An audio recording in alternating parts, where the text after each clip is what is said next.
Tetesan air hujan yang dingin membasahi suasana sunyi pemakaman. Orang-orang berkumpul, tetapi tak seorang pun bersuara. Jenazah seorang gadis yang terbungkus kain putih telah dibaringkan di liang lahat, dan pemandangan yang aneh adalah ratusan gagak hitam melayang-layang di atas liang lahat. Tak seorang pun berani mengusir mereka. Seolah-olah mereka sedang menyampaikan pesan diam. Seolah-olah mereka sedang menjaga liang lahat, atau balas dendam. Siapakah gadis itu? Di pemakaman siapakah langit juga bersedih. Dan burung-burung juga gelisah. Kisah beralih dari sana. 6 tahun yang lalu, Hadijah adalah seorang gadis yang lembut, bercadar, dan hafal Al-Quran. Ada kedamaian di matanya, Al-Quran di lidahnya, dan kepedihan di hatinya. Ia tinggal di kota biasa, tetapi hatinya sangat istimewa. Hadijah menikah dengan seorang pemuda terpelajar, Sulaiman, yang berangkat ke Amerika untuk bekerja 3 bulan setelah pernikahan mereka. Ia berjanji akan menghubungi istrinya dalam 2 tahun. Namun 2 tahun berubah menjadi 5 tahun. Hadijah menunggu. Mendengar suara Sulaiman di telepon pagi dan sore hari sungguh menghangatkan hati. Namun perlahan, suara itu pun mulai berubah. Hadijah, aku sibuk. Aku akan bicara denganmu besok. Hadijah, pertanyaanmu terlalu banyak. Hadijah, sekarang kau seharusnya mengerti. Dan kemudian suatu hari itu pun tiba. Telepon berdering, tetapi itu bukan suara Sulaiman. Itu suara perempuan lain. Hadijah, saudariku, aku istri Sulaiman. Dia menikahiku di Amerika. Aku hanya ingin memberitahumu bahwa dia tidak ada hubungannya denganmu lagi. Momen itu menyambar jiwa Hadijah bagai petir. Ia yang setiap hari mendoakannya, menusuknya dari belakang. Namun Hadijah tetap diam. Tak ada tangisan, tak ada badai. Ia membuka Al-Quran, dan hanya mengulang 1 ayat. Sesungguhnya Allah beserta orang-orang yang sabar. Sesungguhnya Allah beserta orang-orang yang sabar. Ketika ia menceritakan hal ini kepada keluarganya, mereka semua mengejeknya. Kamu pasti yang kurang. Wanita itu sabar. Mereka tidak meminta cerai.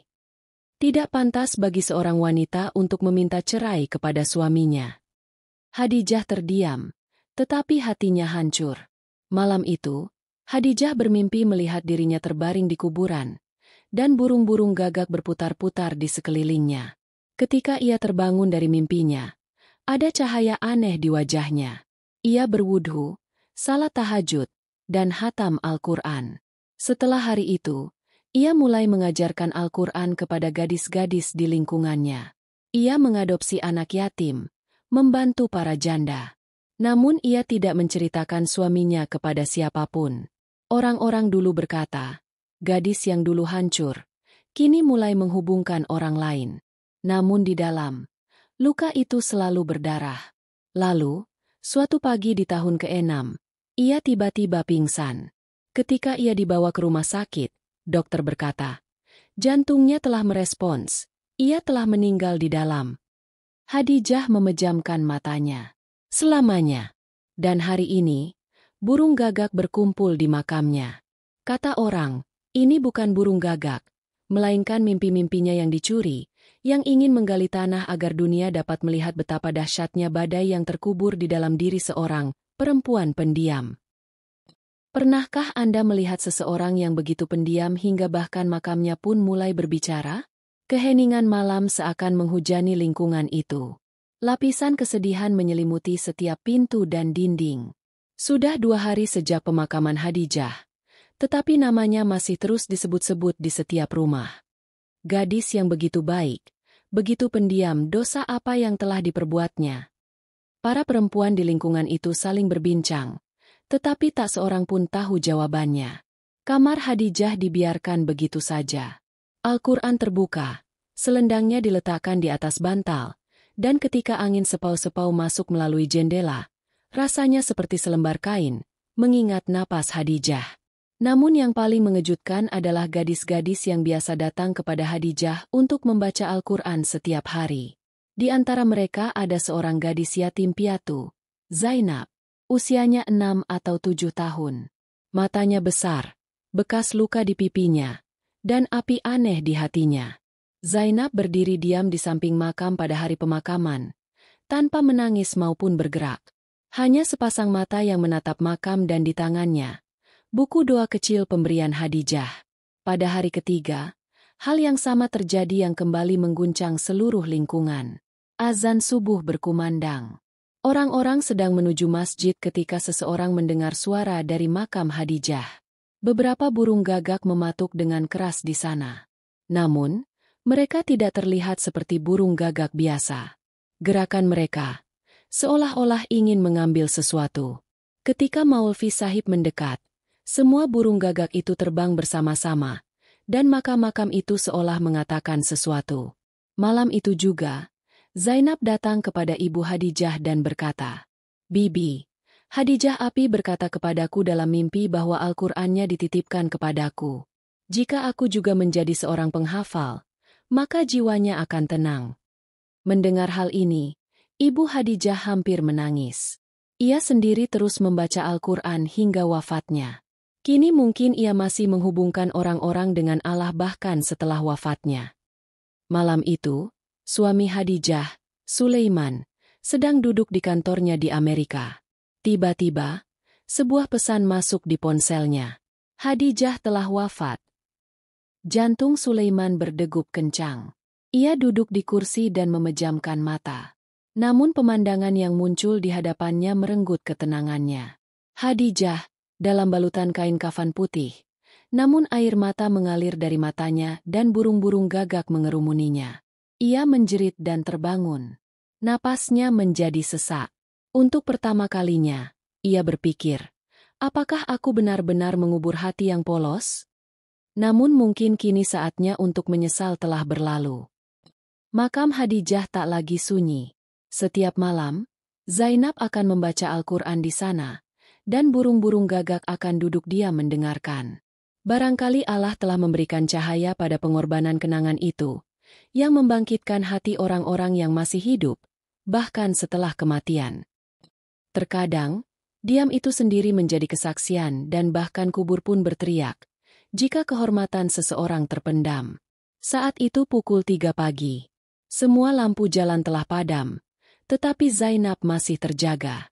Gadis kecil yang sama yang telah bersumpah di makam Hadijah untuk menjadi seorang penghafal. Di atas meja di depannya terdapat Al-Qur'an milik Hadijah, yang masih terdapat jejak samar jari-jarinya. Zainab mencium Al-Qur'an itu dan mulai membacanya perlahan. Namun tiba-tiba suara-suara yang sama yang ia dengar setiap malam sebelum tidur mulai terngiang di telinganya, seolah-olah seseorang memanggilnya. Bukan suara lembut, bukan pula suara keras. Hanya panggilan memilukan yang terbungkus dalam keheningan. Ia pergi ke jendela, menyibakkan tirai, dan memandang ke arah pemakaman yang jauh. Di sana gelap, tetapi tiba-tiba beberapa bayangan mulai bergerak. Zainab menggosok matanya dengan keras. Dan tiba-tiba, ia merasakan seseorang duduk di atas makam Hadijah Api. Ia ingin berteriak, tetapi suaranya tercekat di tenggorokan. Ia berbalik, memeluk Al-Qur'an di dadanya, dan tertidur dengan kepala di atas bantal. Malam itu, Sulaiman juga tidur gelisah. Di apartemen Amerika yang telah ia hias bersama istri barunya, hatinya terasa hampa. Istrinya duduk di sebelahnya, menonton film di Netflix, tetapi mata Sulaiman kosong melompong. "Apa yang terjadi?" tanya istrinya. Sulaiman berkata dengan kaget, "Aku ingin pergi ke Pakistan selama beberapa hari." "Sekarang? Kenapa tiba-tiba?" "Entahlah, hatiku gelisah." Ia merasakan perih di hatinya, seolah-olah ada janji yang tak terpenuhi, suatu kejahatan sedang mengejarnya. Ia tiba di Pakistan dengan penerbangan pagi. Begitu sampai di rumah, ibunya membuka pintu dengan wajah kosong. "Kau datang?" "Ia meninggal, Sulaiman. Bahkan pemakaman orang yang kau tinggalkan pun tak bisa memaafkanmu." Langkah Sulaiman gemetar. "Bu, bawa aku ke pemakaman. Aku hanya ingin meletakkan tanganku di makamnya sekali saja, sekali saja." Ibu berkata dengan tatapan dingin, "Ia yang hatinya tak kau genggam seumur hidupmu. Apa gunanya meletakkan tanganmu di makamnya sekarang?" Sulaiman terdiam. Ia tiba di pemakaman sore harinya. Makam yang sama, tanah putih yang sama, dan wajah kosong yang sama. Namun begitu ia meletakkan tangannya di makam, suara aneh tiba-tiba mulai memenuhi udara. Burung gagak hitam yang bertengger di pepohonan di dekatnya mulai bersuara riuh. Sulaiman mundur selangkah. Apa ini sambutan atau hukumanku? Tanyanya pada diri sendiri. Secari kertas tua tergeletak di tanah dekat makam. Ia mengambilnya. Itu adalah doa lama yang ditulis tangan Hadijah. Ya Allah, bimbinglah suamiku. Sekalipun ia bukan lagi milikku, lindungilah ia dari kesesatan terbesar di dunia. Amin. Mata Sulaiman berkaca-kaca. Ia duduk di sana. Dan untuk pertama kalinya, ia memejamkan mata dan memohon ampunan. Tetapi kapankah pengampunan diterima? Ketika saatnya tiba. Dan setelah kepergian Hadijah dari dunia ini, mungkin waktu telah habis baginya. Malam itu, Zainab melihat Hadijah api dalam mimpinya. Ia berkata sambil tersenyum tipis, Zainab, kau yang memegang Al-Quran, sekarang Al-Quran akan memegangmu. Kuburanku kini menjadi lebih terang. Suaramu pun sampai di sana. Zainab terbangun, dan hanya ada satu ayat di bibirnya. Dan Allah mencintai orang-orang yang berbuat baik. Meninggalkan seseorang tidak pernah mengakhiri segalanya. Namun doa orang yang bersabar, mengguncang langit dan burung gagak datang ke makamnya dan menyampaikan pesan, bahwa wanita itu masih hidup bahkan setelah kematian. Zainab pun bangun sebelum fajar, berwudhu, dan membuka Al-Quran pemberian Hadijah api. Di usianya yang masih belia, surah Rahman mengalir di lidahnya seolah-olah seseorang telah menitipkannya ke dalam hatinya. Namun di saat yang sama, ia memikirkan satu pertanyaan setiap hari. Apakah Hadijah api benar-benar telah tiada? Atau apakah salatnya masih kupanjatkan hari ini? Sementara itu, seorang perempuan dari lingkungan sekitar, Syakela Bibi, yang sering iri pada Hadijah, tiba-tiba datang ke rumah Zainab suatu hari. Ia memegang sebuah amplop, dan raut penyesalan terpancar di wajahnya. Putriku, ini buku harian Hadijah. Aku tak sengaja mendapatkannya di hari pemakaman. Tapi aku tak pernah membukanya. Hari ini aku tak mau, jadi aku mengembalikannya. Zainab mengambil buku harian itu dengan tangan gemetar, lalu duduk. Buku harian itu berbunyi, Hadijah binti Amin, yang diajarkan dunia untuk diam, tetapi dibiarkannya menuliskan kepedihan di hatinya. Ketika ia membuka halaman pertama, kalimat pertama yang terbaca adalah, Aku tak punya keluhan tentang Sulaiman. Mungkin itu semua takdirku. Tapi Tuhanku ada di sana. Kan? Dia tahu segalanya tentangku. Mata Zainab berkaca-kaca. Ia membaca setiap halaman. Setiap kata menjadi tangisan Hadijah yang tertahan dan meresap ke dadanya. Ketika suamiku pergi ke Amerika dan menikah lagi, aku hanya berkata satu hal kepada Allah. Ya Tuhan, janganlah keraskan hatiku. Jangan biarkan aku lupa untuk mencintai sesama. Ibuku berkata, bersabarlah. Ayahku berkata, jagalah kehormatanmu. Dan aku berkata, mari kita pegang Al-Quran. Ia tak akan pernah mengkhianatimu. Inilah kebenaran yang tak pernah diketahui dunia. Dan hari ini kebenaran itu ada di tangan seorang gadis kecil yang sedang membaca Al-Quran di makam Hadijah. Malam itu juga, Zainab menyerahkan buku harian itu kepada ibu Hadijah. Sang ibu mendekapnya di dadanya dan menangis, sambil berkata, ini bukan buku harian. Ini napas putriku. Sementara itu, Sulaiman mulai mengunjungi pemakaman siang dan malam. Ia duduk diam, tak berkata apa-apa. Orang-orang akan berkata, ia sudah gila. Namun suatu hari, ia berkata kepada ibu Hadijah, Bibi, bolehkah aku membaca buku harian Hadijah? Mungkin aku bisa mendengarkan kebisuannya hari ini.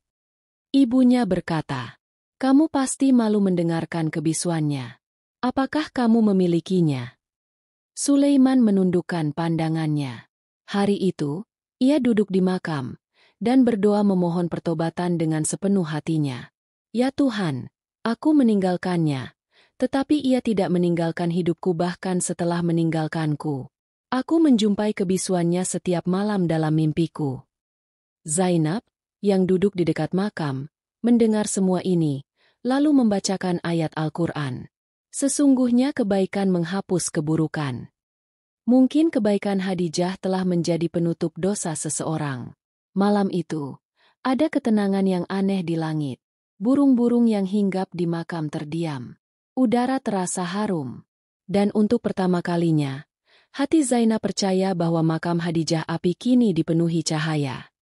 Terkadang, setelah kematian, seseorang begitu hidup, hingga bahkan keheningan mereka pun menjadi suara. Saat azan pertama berkumandang di pagi hari, Zainab sedang duduk di tempatnya biasa, membaca Al-Quran. Namun hari ini bibirnya membisu. Tatapannya kosong, dan wajahnya tampak dipenuhi ketakutan. Mimpi yang disaksikannya semalam telah mengguncang hatinya. Dalam mimpi itu, Khadijah Api hanya mengucapkan satu kalimat. Zainab, ada rahasia lain di lemari kamarku. Bacalah, pahamilah, dan jangan pernah biarkan siapapun masuk. Zainab berwudu dan langsung pergi ke kamar Khadijah Api. Kamar itu masih sama seperti pagi terakhir Khadijah. Ada aroma samar di bantal, dan bingkai surah Al-Fatihah di dinding bergetar pelan. Ia membuka lemari itu, dan di bawah spray tua, berkas, dan buku harian kosong, terdapat sebuah kotak kayu kecil. Sebuah kunci tergantung di sana, dan sebuah surat di dalamnya. Zainab memegangnya dan membuka surat itu. Itu adalah surat terakhir Khadijah, yang di atasnya tertulis tanggal. Sehari sebelum kematianku. Ia mulai membaca surat itu.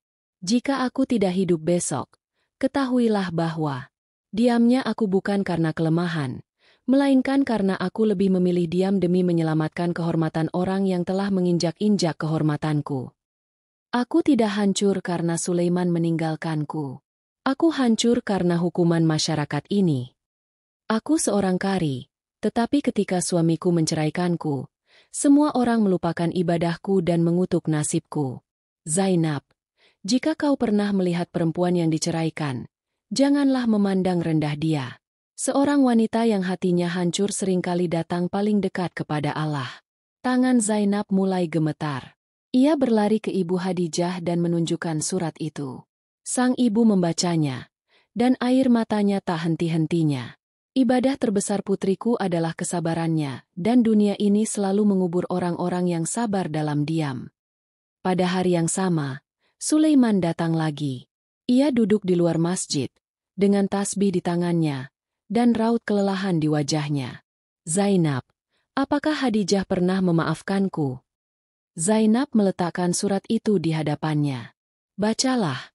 Tetapi pejamkan matamu dengan setiap kata dan bayangkan bahwa surat itu bukan ditulis oleh seorang wanita yang masih hidup, melainkan oleh wanita yang terus mendoakanmu bahkan di dalam kubur.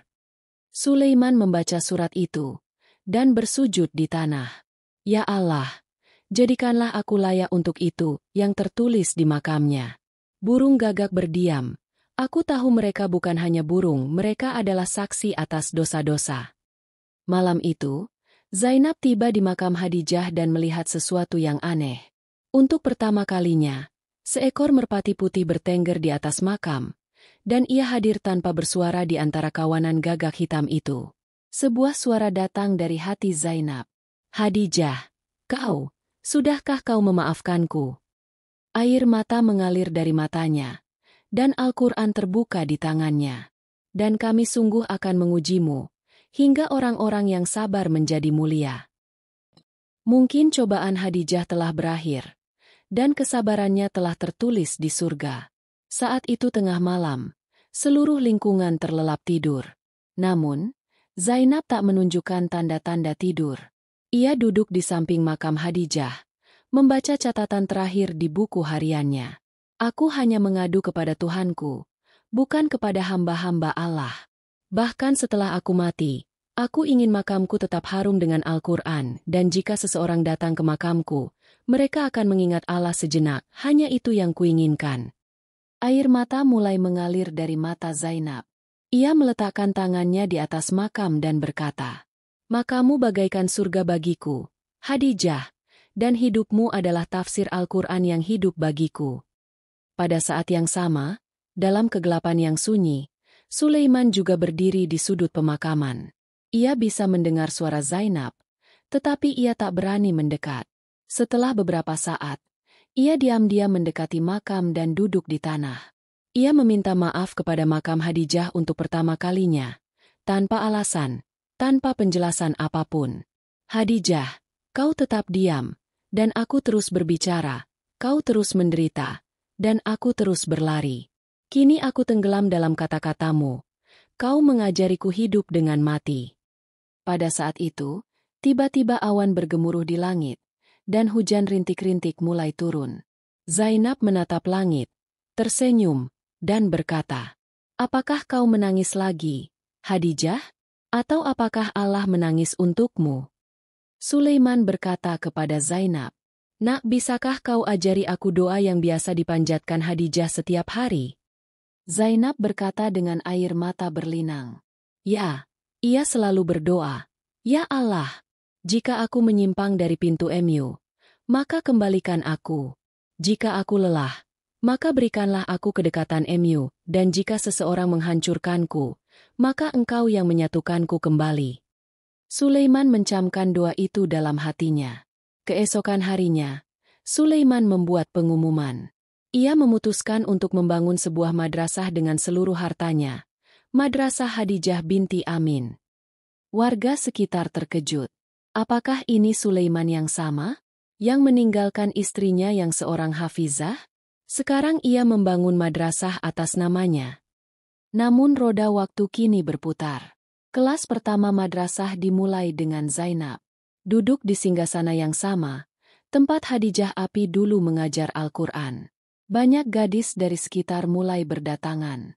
Para janda, anak yatim, semua mendengarkan Al-Quran dalam bahasa Zainab dan menangis. Terkadang orang-orang terdiam setelah mendengar suara Khadijah. Kini ada getaran yang sama, kedamaian yang sama, cahaya yang sama dalam suara Zainab. Suatu hari seorang wanita datang, istri baru Sulaiman. Ia membawa sebuah catatan di tangannya. "Aku akan kembali ke Amerika. Aku tahu, kau takkan pernah bisa menjadi milikku. Kau kini milik Khadijah, makamnya, kesabarannya, dan pengampunannya." Sulaiman mengambil catatan itu dan meletakkannya di makam Khadijah. "Aku datang untuk memberi penghormatan atas kesabaran yang telah kau tunjukkan." Makam itu tetap sunyi, tetapi tetesan air hujan terus jatuh di tanah makam, seolah langit sendiri yang mengabadikan momen ini. Sebagian orang hidup, tetapi mati dalam jiwa, dan sebagian lagi mati dan menjadi cahaya yang menyinari dinding waktu. Hari baru telah menyingsing di makam Khadijah. Matahari terasa lembut, angin sepau-sepau, dan langit terasa tenang. Madrasah Khadijah binti Amin kini mulai beroperasi secara teratur. Suara Zainab membawa kesan yang sama dengan yang pernah Khadijah rasakan dalam bahasanya. Kesederhanaan, kepedihan, dan cahaya.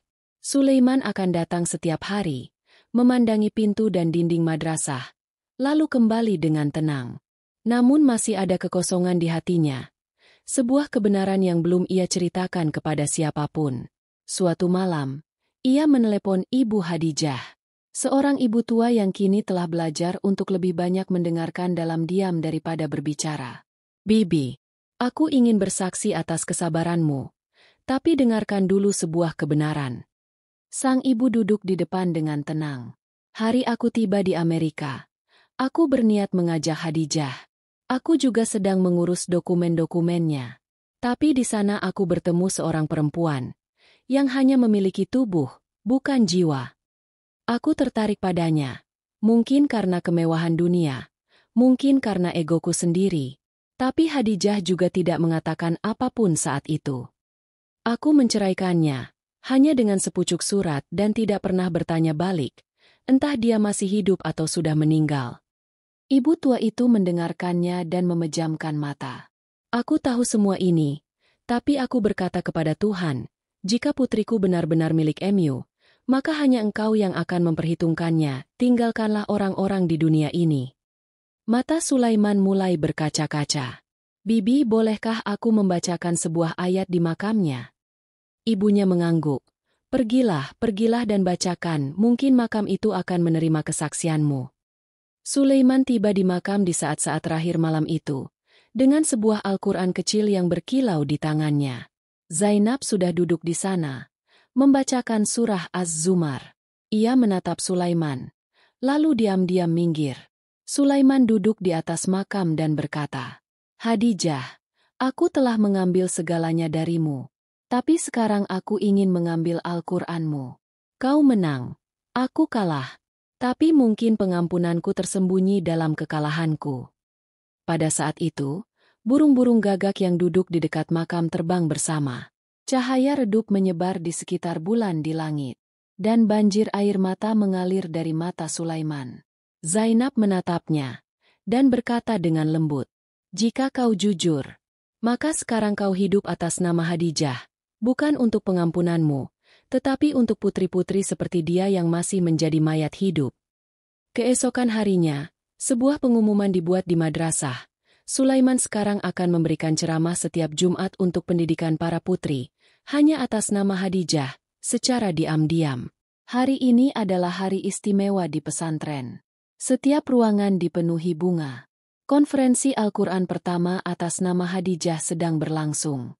Zainab berdiri di atas panggung, dan di tangannya terdapat buku harian yang sama, buku harian Hadijah Api, yang kini telah menjadi cahaya pesantren ini. Zainab diam-diam membuka halaman buku harian itu, yang hingga kini belum pernah diceritakan kepada siapapun. "Aku meminta hak untuk menjadi istriku sekali saja dalam hidupku." Hari itu suamiku tersenyum dan berkata, "Kamu dilahirkan hanya untuk Al-Quran, bukan untukku." Hari itu aku merasa, mungkin aku bukan perempuan. Aku hanyalah sebuah ibadah, yang tak seorang pun berhak merasakannya. Seluruh aula hening. Beberapa gadis mulai menangis. Beberapa perempuan duduk dengan mata tertunduk. Sulaiman duduk di barisan belakang mendengarkan semua ini. Sebuah perang berkecamuk di dalam dirinya. Maskulinitasnya, penyesalannya, egonya, dan penyesalannya yang hancur. Zainab melanjutkan, "Hari ini kita mengenang perempuan yang tak pernah bersuara, namun kebisuannya mengguncang dunia saat ini. Burung-burung gagak yang hinggap di makamnya menjadi saksi penderitaannya. Dan doa-doanya, cahaya kita." Di akhir pertemuan, Sulaiman naik ke panggung, berdiri di hadapan semua orang, dan untuk pertama kalinya, ia menyampaikan kebenaran yang telah meluluhlantakkan hidupnya. "Akulah Sulaiman, suami Hadijah, yang menceraikannya, dan baru mengakui kedudukannya setelah kematiannya. Aku bersaksi bahwa kesabaran perempuan itu, Al-Qur'annya, cintanya kepada Allah, menjadi sumber petunjuk bahkan bagi orang yang tak berperasaan sepertiku. Aku kini akan menghabiskan sisa hidupku untuk mewujudkan mimpinya. Aku berjanji tak akan ada lagi Hadijah yang dikuburkan karena kelalaian Sulaiman manapun." Seluruh madrasah menjadi sunyi. Tetapi awan mulai bergemuruh di langit. Tiba-tiba hujan mulai turun. Dan pada saat itu Zainab melihat, sekali lagi gagak hitam telah hinggap di sekitar makam Hadijah. Tetapi hari ini mereka tidak mematuk. Hari ini mereka hanya duduk diam, seolah-olah mereka berkata, "Sekarang saatnya telah tiba. Janji lain akan segera terpenuhi." Malam itu juga, Zainab melihat Hadijah Api dalam mimpinya, berpakaian putih, dengan Al-Quran di tangannya, cahaya di wajahnya, dan hanya satu kalimat di bibirnya. "Zainab, sekarang pelajaran terakhir yang harus diajarkan. Kuburanku, yang berbicara, akan menjerit untuk terakhir kalinya. Bersiaplah." Mata Zainab terbuka. Ada kegelisahan aneh di hatinya, seolah-olah sesuatu yang sangat besar akan terjadi. Ketika kuburan itu sendiri berjanji akan berbicara lagi, maka pahamilah bahwa kebenaran terakhir akan mengguncang dunia. Saat itu pukul 5 pagi. Zainab berwudhu, mengambil Al-Quran, dan berjalan menuju makam Hadijah Api. Namun suasana hari ini berbeda dengan sebelumnya. Awan tebal memenuhi langit, burung-burung terdiam, dan ada kegelisahan yang aneh di udara. Seolah-olah badai sunyi sedang menahan bumi. Ketika ia sampai di pemakaman, hatinya tiba-tiba mencelos. Makam Hadijah api, terbuka. Tanah berhamburan di luar, dan puluhan gagak hitam mengitari makam. Beberapa duduk di tanah, beberapa terbang di udara. Namun semuanya diam, benar-benar diam. Zainab tidak takut. Ia memegang Al-Quran erat-erat, lalu duduk di tepi makam dan mulai membaca surat Al-Mulk. Dan saat ia membaca ayat terakhir, terdengar gemuruh keras di langit dan kemudian terasa seolah-olah seseorang telah menuangkan tanah ke makam. Secara otomatis, tanpa campur tangan manusia, Zainab menatap langit, dan air mata mulai mengalir dari matanya. Apakah kau telah kembali, Hadijah? Setelah menunjukkan kepada dunia untuk terakhir kalinya bahwa mereka yang membuatmu diam, hari ini mereka terpaksa menggali kuburmu. Pada saat itu, Sulaiman berlari. Ia memegang selembar kain putih di tangannya, yang di atasnya tertulis, Inna lillahi wa inna ilaihi raji'un. Aku membawa kain ini dari umrah. Aku ingin meletakkannya di makam Hadijah. Namun, makam itu telah tertutup rapat. Sulaiman berkata dengan suara gemetar, Ya Allah, jika hanya ada satu bentuk pengampunanku, maka aku akan menghabiskan sisa hidupku untuk para wanita yang telah dikubur diam-diam seperti Hadijah. Pada hari yang sama, sebuah pengumuman dibuat di madrasah. Sulaiman sekarang akan mendukung setiap wanita yang telah ditinggal suaminya. Berita itu menyebar seperti api di lingkungan sekitar. Dan Jumat berikutnya, seluruh lingkungan menyaksikan untuk pertama kalinya, bukan hanya burung gagak, tetapi juga merpati, burung pipit, dan kupu-kupu emas, datang ke makam Hadijah.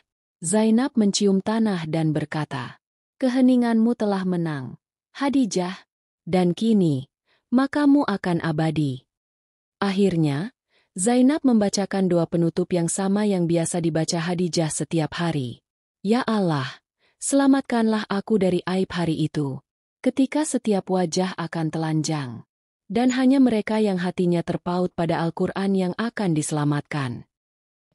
Dan ketika Zainab kembali dari makam, ia menoleh ke belakang untuk terakhir kalinya. Tidak ada suara di makam Hadijah hari ini. Tidak ada burung gagak. Hanya ada kedamaian. Kedamaian yang hanya dirasakan oleh makam orang-orang yang, bahkan setelah kematian, tetap menjaga kebenaran tetap hidup. Terkadang diamnya seorang wanita membuka mata suatu bangsa. Dan barang siapa yang menghafal Al-Quran, Allah tidak akan membiarkan kuburnya dihina.